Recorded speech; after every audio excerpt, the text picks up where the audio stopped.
everyone, and welcome to another edition of Facebook Live from here on the campus of Texas Christian University.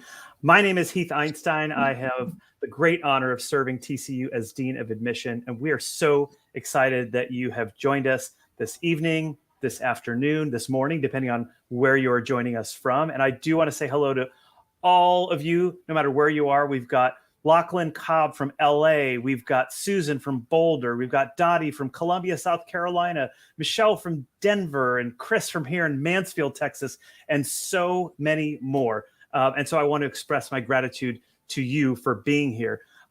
If you have joined us before or been with us for any of our programs on campus, you know that we always start with a land acknowledgement because we are in a very special and sacred place.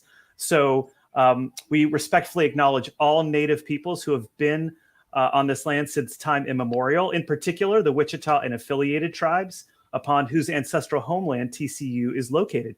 The next time you're on campus, please do check out our monument between Reed Hall and Jarvis Hall that is dedicated to the Wichita and affiliated tribes. This is a really special evening. We've got some awesome guests with us tonight, and we're going to get to them in a second. Just a little bit of ground rules. If you haven't been with us before, this is totally unscripted. Doctors Huckabee, Wormley, and Wilburn have no idea what I'm about to say, nor what we're going to ask them. That's the fun of it. So we're going to talk for a few minutes. I'm going to allow them to introduce themselves, tell you what they do, the special roles and the really critical roles that they play at TCU. And then we're going to get to your questions. So you can start popping your questions in now. The theme of this evening is academics. These are three luminaries at TCU, three academic leaders of our institution. And if you are a prospective student or the parent of a prospective student or admitted student, then you'll probably want to hear from these people about what the next several years will be like for your family. I do want to acknowledge some folks who are behind the scenes. You cannot see them, but they are very important to what we do here.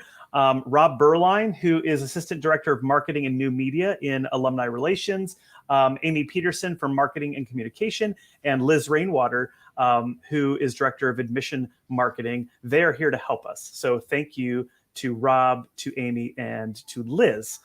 Okay, so I'd love to start with allowing our folks here on screen to introduce themselves.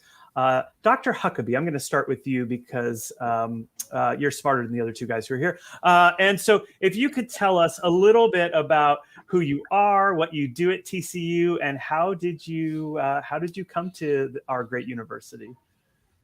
Thank you so much. It's a pleasure to be here. I can't see everyone who's there, but hi and welcome to this forum. I've been at TCU for a really long time, and I've come back to TCU. So I've been here 20 years. I think this is my 20th year. I'm currently Associate Provost of Faculty Affairs, but I think my entry into TCU is probably more typical than not of how people find their ways to TCU. I had moved to Fort Worth, Texas after I graduated from college with my bachelor's degree, worked for a little bit, and then I had questions, and I was looking for a way to explore the questions in a more systematic way, and decided that I needed to go to graduate school. So this was early in life before the internet was a really big thing. So I started doing some research, finding out what schools were around, what kind of programs they had, where I might go to for some of those programs, and ended up on the telephone calling and leaving messages at several universities, all in colleges of education. And TCU was the one institution where someone called me back. And that person who called me back invited me in. And we had a lovely conversation, which was about 45 minutes about what my interests were, why I wanted to go to graduate school, and then shared some options that TCU had. So I ended up coming to TCU for my master's degree. While I was working on my master's degree, I ended up marrying into a horned frog family. My husband was a horned frog. His sister was, his mother was, his father was, and his grandmother was as well. And then I left to go into the Peace Corps. And after the Peace Corps, I decided I wanted to go back to graduate school to get my doctorate. And then that professor who invited me into her office to have a conversation showed up while I was in graduate school at one of the presentations that I was doing at a research conference. She liked the work that I did, and she said, keep an eye on TCU. We're going to have some faculty positions open in the near future. And I did keep an eye on TCU, and there were some faculty positions that opened up, and I applied and ended up getting one of them. I applied for two of them, ended up getting one of them, and came here as an assistant professor, and then associate professor, and then a full professor. And I've also served in several administrative capacities. I was the coordinator of one of our programs, the director of one of our centers. I've been an associate dean, interim department chair. I think those are the things. And now associate provost of faculty affairs. So I've had a nice journey here at TCU. And I try to return whenever I can the kindness and the attention that Sherry Reynolds gave me when I called. Well, I love that. I mean, there are a couple of things that you said that I picked up on that directly relate to the people who are watching us, right? That someone returned your phone call, right? You're going to get personal attention to TCU. And then you talked about, and I know that Dr. Wormley is going to want to talk about this as well, the research opportunities that you had. And so I think we're going to have a chance to explore that as well. So thank you, Dr. Huckabee. Dr. Wormley, thank you for joining us. Why don't you tell all of our friends who are among us what it is that you do and how you came to be at TCU? Well, thank you very much, and thank you for this invitation. And so I currently serve as the Vice Provost for Research and Dean of Graduate Studies. And what got me to TCU was years ago, back when I was in college, over 25 years ago, almost 30 years ago, I bumped into this beautiful woman on campus who happened to be from Fort Worth, Texas. Fast forward 10 years, when I proposed to marry, she first made me promise that we would move back to Texas. And I'm a man of my word, and we're back in Texas, and we're at Fort Worth. My first journey to Texas started off at the University of Texas at San Antonio, where I came through the ranks as an assistant professor and worked my way up to a full professor and the associate dean for research and dean of graduate studies in the College of Sciences. And what led me to what I do is because I remember years ago, I always wanted to be a scientist. When I was in college, I said to myself, I need to find out if I'm cracked up to be this, if this is what I really want to do in life, because this is going to take a lot of commitment. And so as an undergraduate student, I pursued research opportunities in a laboratory. And over the 2 years that I did that, it did confirm to me that this is what I wanted to do. But what it also did was it gave me a second family while I was in college. It gave me someone who always asked about where I was at, what I was doing, how things are going. And it gave me that hands-on knowledge and information that I was able to implement what I was doing. And what I was learning in the classroom, I got to implement it in the research lab. And that's one of the reasons why I do what I do now, is because although I work with a lot of faculty, a lot of staff, and of course I work with undergraduates trying to pursue a graduate education, one of the big things about TCU is that we are 100% committed into the experiential and creative activities of our undergraduate students. And where we actually practice our teacher-scholar model, and that our teachers are scholars who bring what they do in the laboratory, what they do out in the field, what they do in the theater, what they do in their scholarship and writing into the classroom. But oftentimes when they go into that classroom and they see the students, they already know the students. Why? Because they have students with them in the laboratory, in the field, in the theater, as they're doing their scholarly work. We bring our undergraduate students along with us. We see that as a part of our responsibilities, part of our jobs, and it's probably the easiest part of what we do here at TCU because we actually like doing it. We like doing outreach to undergraduate students, and we like having undergraduate students. I currently have multiple undergraduate students in my laboratory right now, working hand on hand, keeping me honest, asking me those questions to make sure that I actually know what I'm talking about. And those students are actually serving as authors and co-authors on manuscripts, which put them in a position for when they want to go to graduate school, those or go out into the world. So these are the opportunities that we are intentional of providing at our institution. And some of this you do get at other institutions, but I guarantee you, you're not going to have the love and the intentionality about doing it. And there are our faculty who never says no. They're always saying yes to providing opportunities for our undergraduate students. So I will stop there, and I welcome your questions. Thank you. Thank you so much, Dr. Wormley. Love that. And by the way, everyone, please start or continue to ask questions in our chat. We're going to get to as many as we can.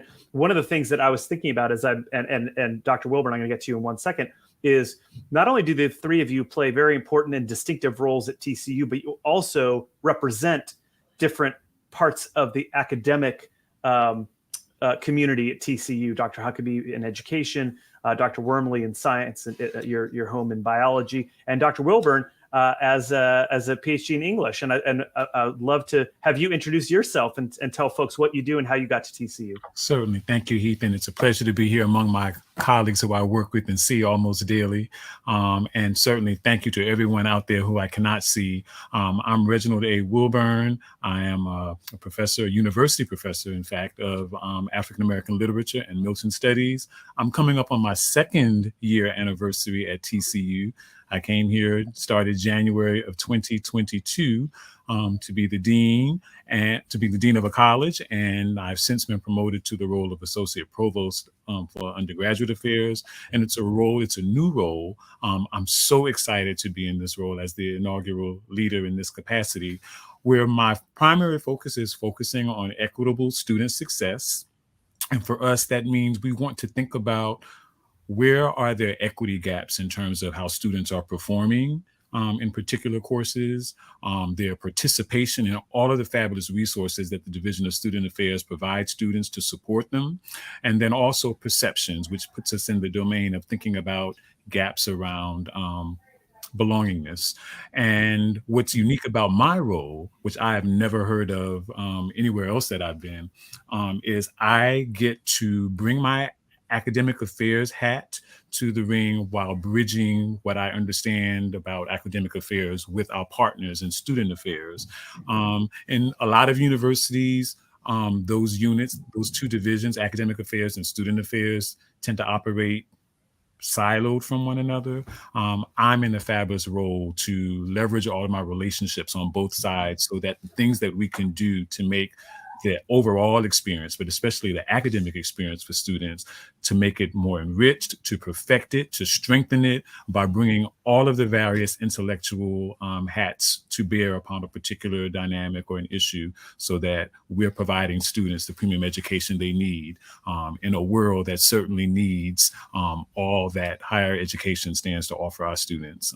And I'm just really excited about our mission, right, to educate students to think and act as ethical leaders in the global context and as global citizens. And I have never seen a mission like that exemplified on so many different levels on both divisions in the way that I've seen them at TCU. So I'm happy to be here and to continue to learn and grow.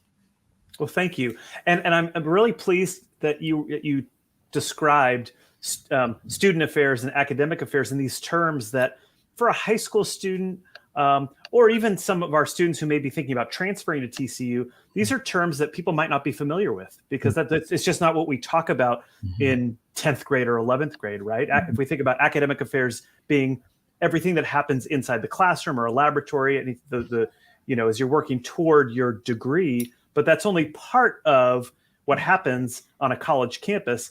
Certainly on a college campus that is a 24/7 residential space like TCU is. And for students to be successful at TCU, truly what we want, the kind of success we want our students to see, they need to be successful in and out of the classroom. And so to have somebody like you who's able to bridge those things is really critically important.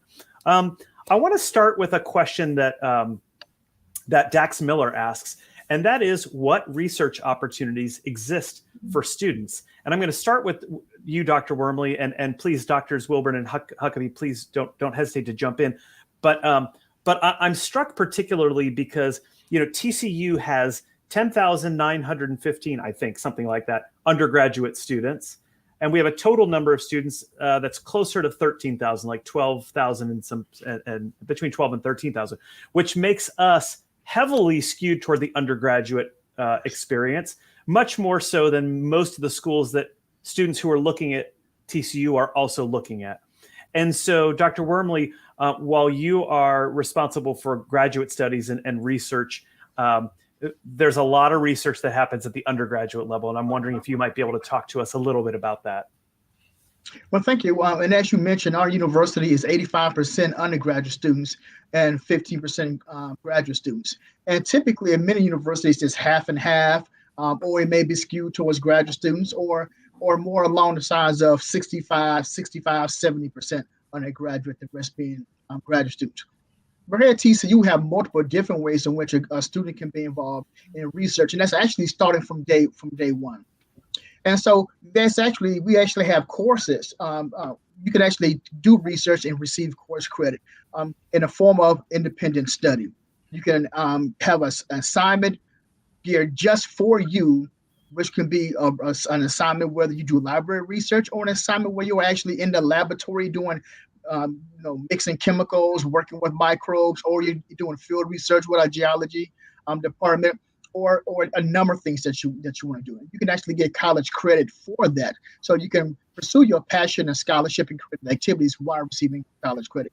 You can also volunteer in a laboratory. This can be you just go to the internet, you find somebody interested in, you go talk to them, and you volunteer in their laboratories or in the research group and be involved in research studies that way. There's also paid opportunities on campus where you can actually receive a part-time job working alongside of one of our faculty members pursuing their work. And we also have in our honors college, you can also do research as part of our honors thesis or part of our honors project outside of our honors college. So there's many different ways where you can be involved in research. We also have opportunities that we can connect you with those outside of TCU to perform research with some people that we corroborate with outside of campus. For example, at our botanical gardens, for example. So there's several opportunities for you to form research institution. Some give you an opportunity to get college credit while you're doing it, and some not, or you can do both at the same time. And so all we ask is that you just reach out to us, just let us know what you're interested in. And we do our best to match you with somebody that can help you pursue your interest. That's what we're here for. Wonderful.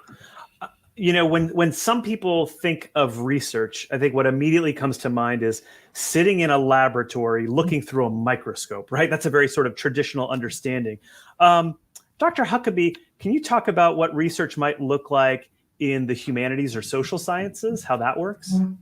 Yeah, so I'm a qualitative researcher. So my research is really engaging with people, usually in their natural contexts in some cases. So I might do observations, I might do interviews, I might do focus groups. Occasionally I would do surveys. Sometimes my research might be looking through archives and documents. I might be searching for things that show up in social media at times related to the research that I do. I think a couple of other ways research might show up, if I can answer the first question that you asked about research. Other ways research might show up for students is in the actual classes that they take. So some of the classes that students take may either be research-focused classes, even at the undergraduate level, or there may be some assignments within classes that are actual research within them. So I think that those can show up in those ways. So there are a lot of different ways of doing research. I guess probably like the last decade. It's been about a decade of my research has been focused on using film as a way of capturing interviews, making short films from those interviews. So, research can show up in writing, it can show up in filmmaking. Sometimes research may show up in dance performances or in theatrical performances. So research can have many different avenues. And so students, no matter what their area of interest is in, there will be opportunities to engage in processes of inquiry at the university.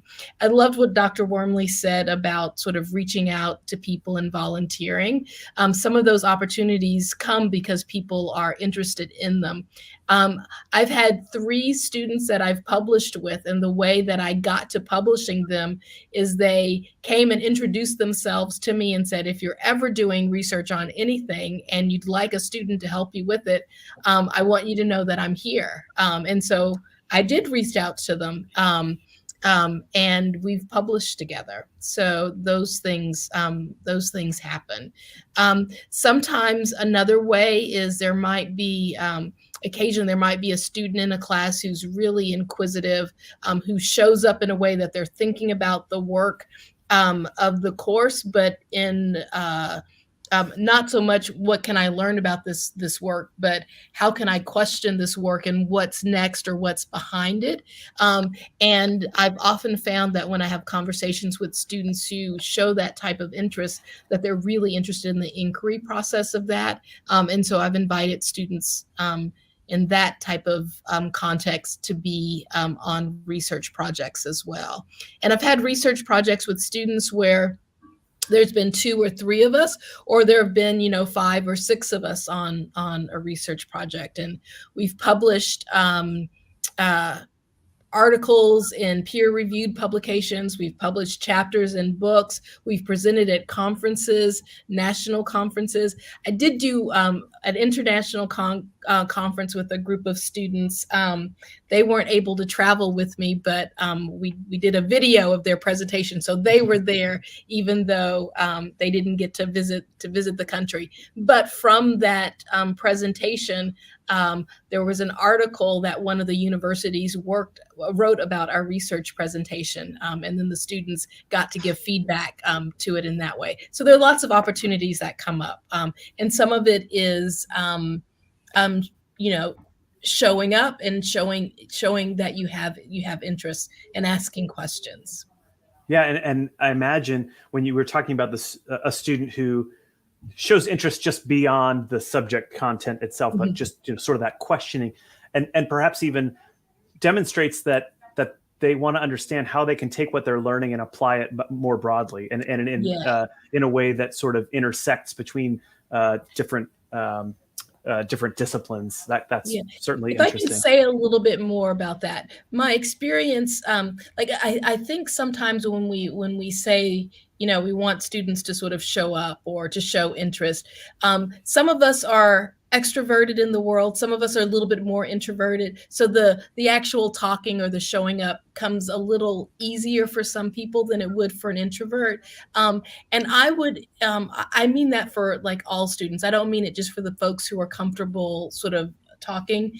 Find it more easily to talk in front of groups. And I often find that sometimes students who may be a bit more quiet in nature often have really good questions. Sometimes they may question whether or not the question that they have is a good one. They may be a little reluctant to say it out loud, but oftentimes when the courage comes, it may be said in front of the whole class. It may be said in office hours with a faculty member. It may be said in a small group. I think those are all kinds of opportunities to show up that can open up possibilities. And so I just want students to know, no matter what your disposition is, there are spaces and ways to be heard and to have this engagement. There are many routes to volunteering.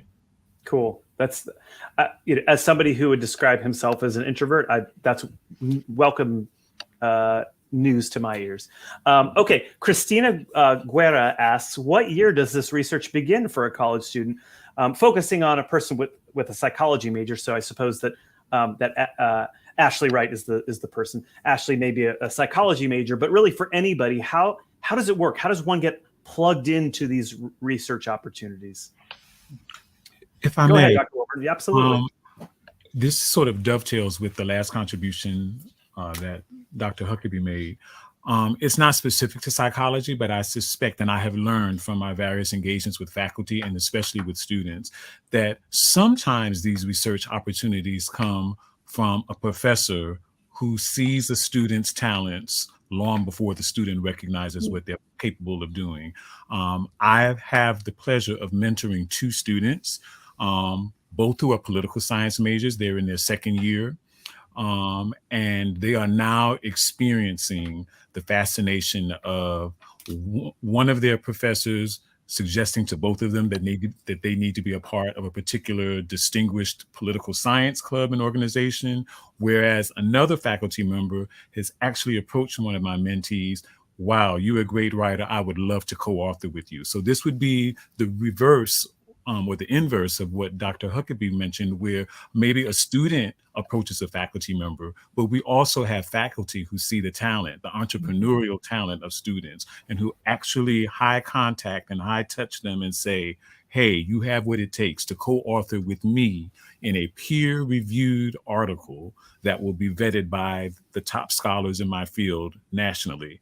And so to think that a second-year student, and I believe it could happen with the first-year student, but especially around the second year and on up, for a student to leave an undergraduate institution with their name published around original research with one of their professors, it's just like unheard of to me. And I think it really sets the sky as being unlimited for them in terms of all that they could do once they leave here.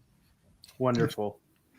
And if I can just talk about the first year piece, one thing about doing research is that there's a lot of teaching how to do research, how to critically evaluate, the right way of doing it. And we are in a very red tape society. In order to do research, you have to take a lot of trainings and so on and so forth. And so oftentimes what you will see is what Dr. Huckabee was referring to earlier, is that embedded in some of the courses that you're taking are studies or components in which you are learning how to do research and how to fill out the correct paperwork and how to correctly evaluate. And that's actually incorporated into many of the courses at year one. And then from year one, you can step off into much more independent studies after that, whether it may be in the social sciences, in the STEM-related fields, or humanities, so on and so forth. But there are also opportunities with certain federally funded grants out there in which their main purpose is to get people involved in research and how to do research and putting them into environments where they can perform research with the intention that one day they will go up to medical school or graduate school or professional school. So you have federally funded opportunities that actually start in year one, sophomore year, so on and so forth, to get you involved in research. But again, embedded in many of our courses are those building blocks. They teach you how to do research in a variety of different disciplines, whether it be STEM or non-STEM related fields. Go ahead, Dr. Wilburn. If I could even dovetail on that, I think this is also a perfect moment to talk about the value of our core curriculum. As an English professor, of course, I would see this, but one of the things that's exciting to me about the core curriculum and how the first year experience in particular can position students to do that research is that we have 3 areas in our core curriculum, which is the curriculum, the general education curriculum that all students must take before they graduate. It's divided into 3 areas. The heritage, mission, vision, and values is one component. The human experiences and endeavors is another. And then the essential competencies is a third. In each of those divisions, writing is in some way or language, the facility with language plays a major role. And so there are literary traditions, humanities and fine arts, oral communication and written communication. And because the general education program, or the core, really focuses on the first 2 years of an undergraduate experience, what that program is actually doing is providing students to gain a mastery with language, how to compose arguments, how to develop and function as judicious analytical reasoners. All of those are sort of like the foundations for the things that we scaffold into their major work, but it's also the rudiments of conducting research. So to Dr. Wormley's point around how these facets are embedded so many ways into the curriculum, I think it's really unique how our general education or our core curriculum actually operates and functions for students to be successful both here and outside of TCU. Great. Okay, I'm going to pause here for a second. We have a tradition on these programs called dad jokes. Okay, so Yeah. I'm going to put you all on the spot. I'm going to ask a question. We'll see if any of you can guess the answer. And there may or may not be a prize for one of you who can get it right first. Okay. Are we ready? Good. How do you make a rabbit stew? You boil. Wow. You boil them. Mm-mm. Or it. How do you make a rabbit stew? Wow. With a rescued rabbit? Is stew a verb or is it a noun? This is good. This is good. You make it wait. That would really make a rabbit stew. Okay, no prizes. We'll see if you get the next one. But you gotta sharpen up a little bit. Okay, let's get Can I do one? Sure. Hey, this is a first for me. Go ahead. Okay, this is one of my favorite ones. So hopefully you all, Floyd should get this one. Why don't I like atoms? Or better yet, why don't I trust atoms? Why don't you trust atoms? Is this a science joke? It could Something be. about. It's because they always single. That's a no.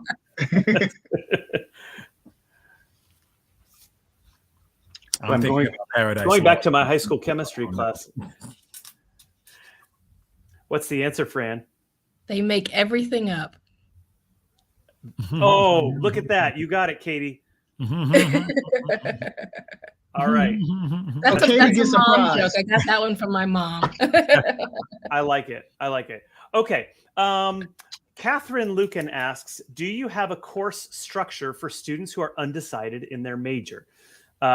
So would love to hear someone respond to students who come in as pre-majors. Who wants to take this I can one? dive into that one if you want me to. Great, go ahead. Actually, coming in as a student who's trying to decide what direction to go into the university space is actually a really great place to be. So yes, there are pre-major routes that you can take. The core curriculum is one place where you can begin to explore in a variety of different areas. You can take classes that relate to the core. And then they can also give you a little bit of space to explore. Sometimes there are some students who come in and they know exactly what they want to do, and that doesn't change for them. There are also students who come into a university and they know exactly what they want to do until they take some courses and they find out, well, I didn't like that as much as I thought that I would, or I just took this thing because of, I don't know, it looked interesting, or somebody told me it'd be a good class, or it was, it met some kind of requirement that I had to do, and I loved it, and I want to do more of that. So there are spaces in which you can explore. There are academic advisors that students have that can help them explore things as well. Sometimes there are students who come and they have interest and they need some help in sort of figuring out what those interests are. Advisors can be people that you can talk to with that. If you're taking courses with faculty and you find some parts of those courses interesting, you can talk to those faculty about what's interesting about it, what possibilities those courses might open up if you were to do more in that particular area. So the university is really a space of exploration, and there's so many different paths that you can take. And as a high school student, you may know of just a small fraction of them, but once you get into the space and you start exploring, start looking through the course catalog, start talking to your friends to see what they're taking, there can be lots of possibilities. So I think coming in with, either being undecided or having an open mind to possibilities that you may not know of is actually a really great way to start off a college career. Now, if you're getting into your junior year and you're still undecided, then that gets a little bit harder if you're planning on graduating. So, the first couple of years, the first year of exploration is great. First couple of years, still good. At some point, though, there needs to be sort of a channeling towards a major, towards a minor. Can I add on to that real quick? Of course. I'll just, and Dr. Huckley brought up, there's also an opportunity for a minor. And that minor could be completely outside of your discipline. If you're on a STEM-related side, you might want a minor in something on the humanities side or in fine arts. But I would say as someone who sits on the stage at commencement, I've seen numerous people who apparently could not make up their mind at all, and they've actually got a double major or even a triple major. Consult your financial advisor first, but those may be a way to solve that problem as well. And there's still a third avenue that I'd like to bring up. We happen to have a fabulous colleague, Dr. Claire Sanders, who actually teaches a really popular course, Making Your Major Work, or How to Get a Real Job with the BA Bachelor of Arts. And we have several other faculty across the campus who have similar courses that are discipline specific. And I envision a world where ultimately we have courses like that in all colleges to really structure for students the various ways that they can make their majors work for them, whether it's in arts, sciences, or the professional schools. I am so glad you brought that up, Dr. Wilburn, because I would bet that there are parents who are watching right now who have children who are considering degrees that aren't business or something in the pre-med area, and who are concerned about what they're going to do once they graduate. So how would you respond to someone who has that concern? Oh, that's a sermon. TED Talk on that. Well, preach, Dr. Wilburn. I think the one thing that I would say, I'm thinking about the riddle that Dr. Huckabee mentioned about how atoms make up everything.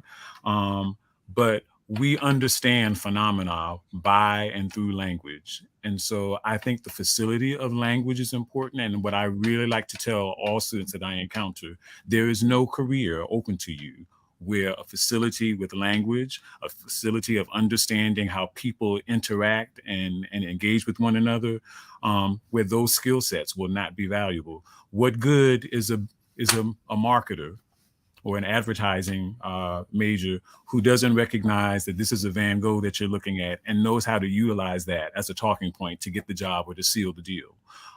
And so I think this is where the core shines, where humanities and social sciences shine, because the products we make for people ultimately are about people. And so I think for us, the landscape has changed. If you're of my AARP generation, you know that when we were the ages of our college entering students, our traditional college entering students, that careers were very cookie cutter, right? This major led to that. Well, the landscape has changed. Technology has changed the landscape, and we have students who either want to lead on by changing the world in not-for-profit organizations or creating their own career paths that we just were stymied from doing. We couldn't have fathomed. And so I think it's how do we utilize the educational opportunities here, the high touch, the high contact, the core curriculum, the uncommon dedication to student success by our faculty to position students and secure them that with the knowledge that they have wherever they go,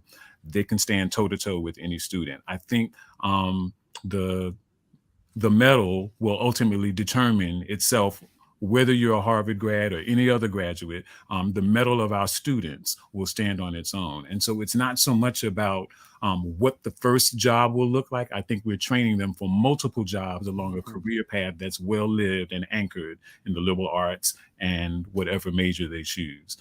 But I think I'm confident with the love and support that they have of their families and certainly our community here, that the knowledge that we bring, the resilience and the elasticity of their own individual intellect will carry them through and make them successful in every climate. Well, that was a word. Thank you. Love it. Love it. Okay. Allie asks a very interesting question on the heels of what you all were talking about with potentially double majoring or getting a minor. Do we offer 4-1 grad programs? So can you talk about the ways that students can sort of mix and match undergrad and graduate programs? Well, one thing I can tell you is that we actually have 4+1 programs or 3+2 programs that if you if you look in the undergraduate catalog, you will find them there. We have them in education, we have them in health sciences, and also in our sciences. And so we have prescribed 4+1 programs or 3+2 programs that you can actually be interested in and follow that path from day one coming as an undergraduate. In fact, there's some more and more of our some of our professions like physical therapies and occupational therapies and so on, athletic training, those type of things. In order for you to be certified, you have to have that graduate education. You have to have that master's degree, which is why many of our 4+1 or 3+2 programs are designed with that in mind, such that you could get your degree and actually get your certification so that you go into that job. Also, we are investigating the creation of more 4+1 programs, particularly in the STEM areas, but also in others, such that upon it makes it an easier pathway for you to get your master's degree in 5 years, whereas if you go the traditional route, it's getting it in 6 and sometimes 6.5 years. And so, yes, we do offer 4+1 programs or 3+2 programs. Just look at our catalog, talk to one of our admissions counselors. They all have that information, because as we set up those 4+1, 3+2 programs, once we decide we want to go that route, the next thing that we do, I make sure we do, is we bring in our colleagues on the undergraduate admissions side so that we can talk about this so they can provide that information out to y'all. So please talk to your TCU admission officer who's coming to a place near you. Reach out to them, and they'll give you all that information. And also, you can reach out to go to our website, to TCU graduate admissions, and just send me an email, and we can get that information to you as well. I would love to see many of y'all after you get your degrees in 3 or 4 years, or maybe you got a ton of AP courses and it's 2.5 years. Come see me, and we can see if we have a graduate career for you. Thank you. And I would be remiss if I didn't also say that we have an early admission master's program whereby a student can apply coming out of high school to one of those programs. It's not all of our 4.1 and 3.2 programs, but there are a handful where a student can know coming into TCU that they have a spot in the graduate program waiting for them. So if that's of interest to you, you can put that right on your application for admission. And they have advisors in those programs to help get you from day one through to your graduate degree. Wonderful. Okay, I want to go back to a question that was asked a little bit earlier by Frog Mixes. That is, how much is the rigor of an applicant's high school considered? So I'm going to start by answering this question, and then I'm going to flip it to y'all. And the answer to the question is the curriculum strength of a student coming out of high school is considered fairly heavily in our assessment of a student's academic preparation. A student who has all A's but hasn't really challenged themselves appropriately doesn't tell us as much as a student who has challenged themselves in a way that is more on par with what they're going to see at TCU, even if the second student's grades are a little bit lower. And how I want to flip it now to y'all is, can you tell us about the rigor of TCU? Like, again, we're talking to high school students, and they've never been to college before. How hard is college, and what should they expect, and how might they need to adjust? Well, I can just tell you one thing that I know is that when our students get their TCU degree and they go to professional graduate school, they good to go. They're prepared. They don't go there and struggle like I see students in other universities. So the proof is in the pudding. When they go off to do that next level, they're ready. And so I stand by a TCU undergrad degree 100%. Excellent. I can offer this statistic. It's a couple of years old, but I think illustrates your point, which is we at one point and still to this day send a lot of students to UT Southwestern for medical school. Mm-hmm. Of course, a lot of our students now come to TCU for medical school because we have a beautiful med school. But those who go to UT Southwestern, what the med school has reported back to us is that students who come from TCU graduate med school with a GPA that's 2 to 3/10 of a point higher than students who didn't come from TCU. So exactly right. I mean, they're performing at a high level when they leave the university. Dr. Huckabee, did you want to add something?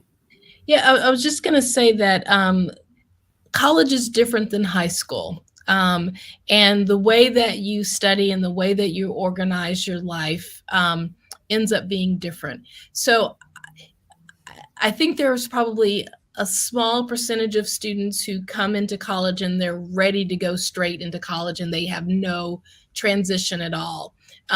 I'd say the majority of students have to make some adaptations to the college experience. So students who might have gotten really good grades in high school without having to do much studying will find that they will have to do studying at TCU. Students who had really good study strategies may find that they're going to have to adapt their study strategies in some ways. And so I think students can also find that the coursework will probably be, it'll have some of, I've been given information and then now I need to show that I know the information that I've been given. There'll be some of that, but there's probably going to be more of, here's some information that you're going to be reading. You may find that what you're reading may not be exactly what's going to be talked about in class, that you might need to figure out how to read and then pair what's happening in class. So sometimes I would find myself talking with students about how they go about studying, how they go about preparing for classes, because there are going to have to be some adaptations from the high school approach to the college approach. We have a wonderful class called Introduction to University Life. Faculty and staff from across the university teach that course. I think about 60-ish% of our students, our incoming students, take the course in their first semester at TCU. And there's some really good strategies within that course about how you need to study in college. And so I recommend that class. Having taught that class and worked with first semester students, they're like gung-ho, I'm gonna do this at the very first of the semester. And then the first results from tests and assignments come in and they're like, oh, it's not as easy as I thought it was. And then they have to make some adaptations to it. So yeah, there are some transitions that happen. The good news is that students make those transitions. They end up becoming really good students. And we have a really high percentage of our students who actually make it to graduation. I don't know the number on the top of my my mind, but you might know that number a bit better than I do, Heath. So it's possible to make the transitions. Many students have done it before. You too will be able to make that transition, but it's not something that is just necessarily automatic for most students. Mm-hmm. It requires some work. It requires some thought and some effort. It requires being really good at scheduling and planning. It requires navigating the desire to procrastinate or being distracted by all the wonderful things you can do in Fort Worth and on the campus. Should do some of those things, but sometimes you also have to study. Yeah. Okay, let's pause for our final dad joke of the evening. So gear up. What kind of hair do oceans have? Seabed hair. What kind of hair? That's a good one. I could see that. Yeah. It's something, let's see.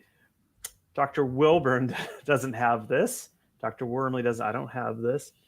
Oceans have wavy hair. Oh, if I grow it out, you will see my waves. Okay. All right. I'm gonna hold you to that, Dr. Wormley. Okay. Let's see. Michelle. Thank you.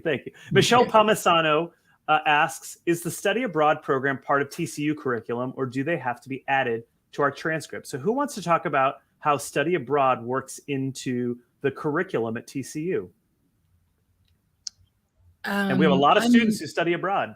Yes, we do have lots of students. So students, yes, students can study abroad, and the courses that they take or the work that they do abroad can then be applied to their degree. And TCU facilitates a lot of that process. So they're doing it as TCU students. They're not having to go outside of TCU, study abroad, and bring that back into TCU.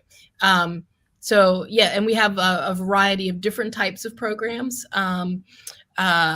Sometimes it can be a semester that would be study abroad. Sometimes it might be a course, and then there'll be a trip that'll be a study abroad that'll be part of that course. So sometimes it'll be a part of the curriculum. So there are a variety of ways of going about doing that. And there are also opportunities to have global experiences locally as well. So, but yeah, no, study abroad is available. We have financial aid assistance for study abroad trips as well. So I think that's an important thing to know, that students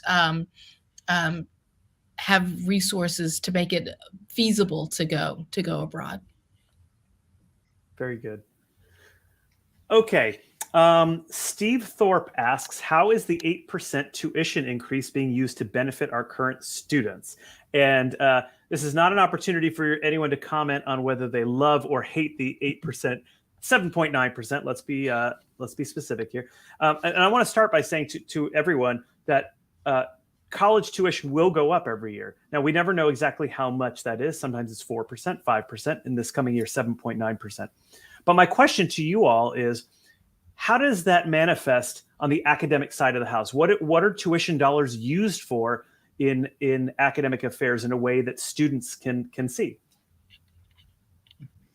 Well, I can give you a couple of areas in where they're manifested. They're manifested on the faculty side, as we hire more faculty, and we hire faculty of particular expertise and of particular quality that for our students. We gear the quality of the faculty that we hire for the quality of student that we bring in. So we make sure that our students have quality professors across the board. It helps us in our student advisors and staffing, that we hire staffing and advisors that's going to also help meet the needs of the students.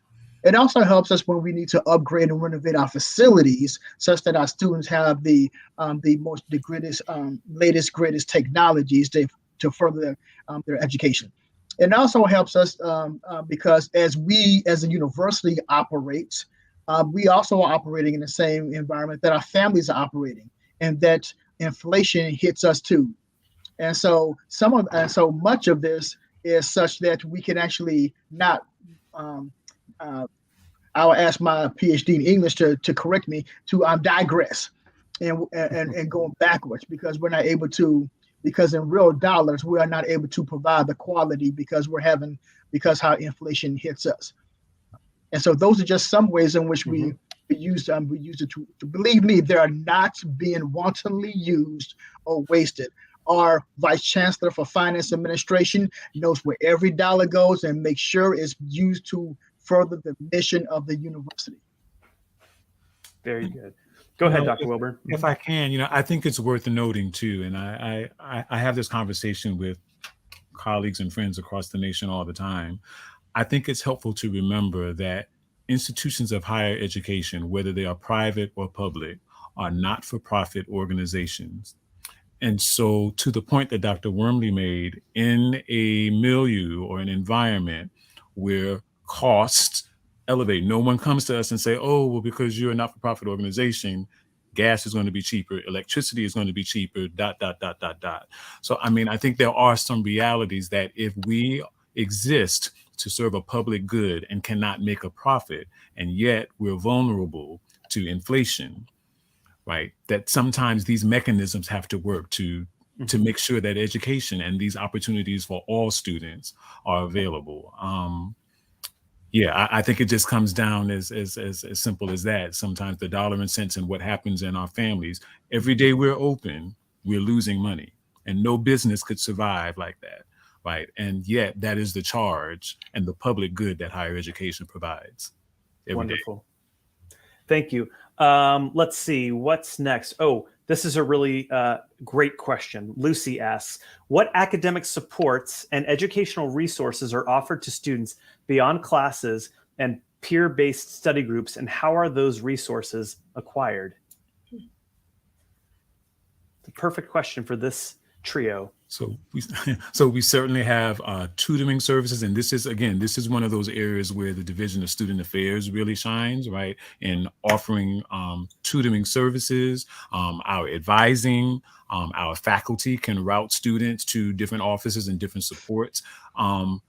Residential life must not be underestimated in that, right? How study groups can originate from there, how our residential directors, they are engaging with students outside of the classroom and are there to sort of create programming and supports for students as well, directing them to the resources that the division offers, but also what are the things that can be done in-house in a dormitory within a community of students, or with the residential director who is creating programs and listening to how what happens outside of the classroom actually impacts the classroom.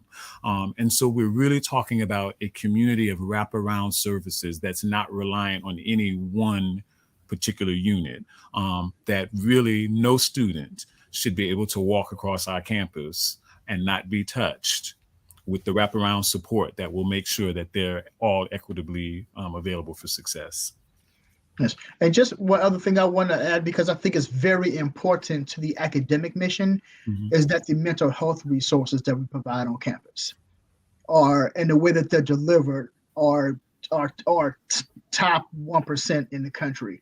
And those mental health services and resources that we provide helps the academic mission.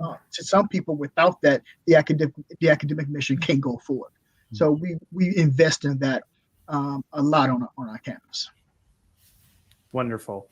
Okay, we have very limited time left. We're down to our last minute. So if I could ask each of you to perhaps offer 30 seconds worth of advice for students or parents or both when it comes to preparing for this academic journey that we call TCU, what advice would you provide? I might say that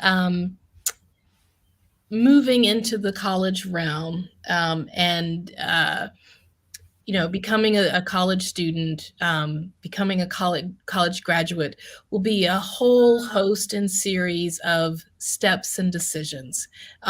And these are decisions that you're stepping into and forming the next steps that will shape you and form you even further into who you are.